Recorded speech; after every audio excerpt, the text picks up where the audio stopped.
পৰিস্থিতিৰ মাজত আমি আছোঁ। এই মুহূৰ্তত চাৰিওফালে গুলি ফুটি আছে আৰু তাৰ লগে লগে যিসকল লোক আছিল তেওঁলোকে পাথৰ মাৰিছে আৰু এই মুহূৰ্তত মহিলা আৰক্ষী কেইবাগৰাকী দুখ পাইছে, তাৰ লগতে আৰক্ষী কেইবাগৰাকীও আছে। এই মুহূৰ্তত আৰক্ষীৰ ভিৰৰ মাজত আমি বৰ্তমান মুহূৰ্তত সোমাই আছোঁ। আৰক্ষীৰ ফালৰ পৰা যিসকল লোক আছিল কিছু লোক ইয়াত আবদ্ধ হৈ পৰিছে, আমিও আবদ্ধ হৈ পৰিছোঁ। এই মুহূৰ্তত পৰিৱেশ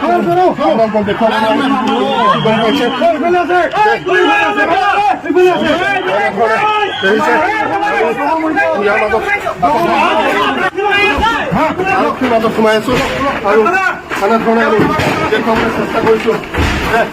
যিসকল লোক ইয়াত দুগৰাকী আৰক্ষীৰ লোক হৈছে আৰু